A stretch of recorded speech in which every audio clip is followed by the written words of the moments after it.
Well, hello again, my friends, and thank you for joining me as we continue our journey and discovering more and more about the Lord and His ways.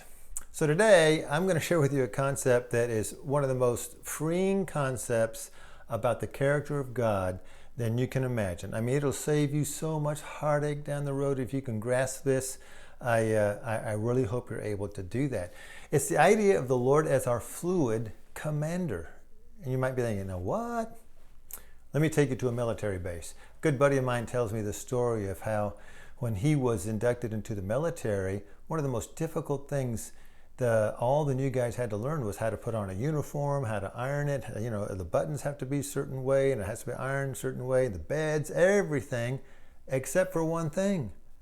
The manuals didn't tell them, the instructional manuals, what to do with the pillows.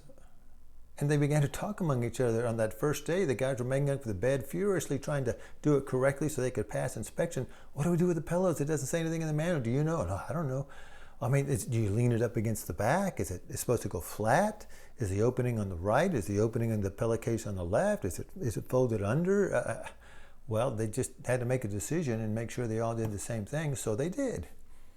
Well, fast forward a year or so when my friend was being promoted and in his interview with the commander, about that promotion, the commander asked him, now, do you have any questions? And my buddy said, well, yes, sir. And he said, what's the deal about the pillows? And the commanding officer just smiled and said, oh, that's by design. We omitted that to see if you guys from the get-go can figure out what to do on your own so long as you did it together. It's by design. You see, there's a fluidity that's built into the training process, even in the military. And in the Lord, it is the same thing, my friend. Over in Romans chapter 14, which I call the big elbow room chapter, the issue was meat that had been sacrificed unto idols. The debate among the believers were, what, do we eat the meat sacrificed unto idols because it's irrelevant? Those gods don't exist anyway. Or others say, no, you don't eat the meat because that's giving tacit approval to idolatry.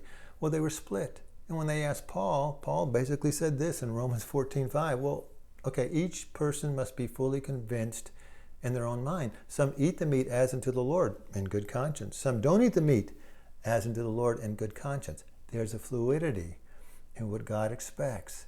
He designs fluidity in the way He does things to give us the ability to work things out between us and be at peace when somebody else is doing it differently. Oh, my friend, God's not rigid. He's not waiting for you to mess up so He can pounce on you. There's a fluidity built in the system. There's some black and whites in the Scripture, to be sure, but there's a lot of fluidity in there as well. Hence, He is our fluid commander. Oh, embrace that and give each other elbow room, and you'll have much greater peace in this life. So until next time, be listening for the whispers of our fluid commander.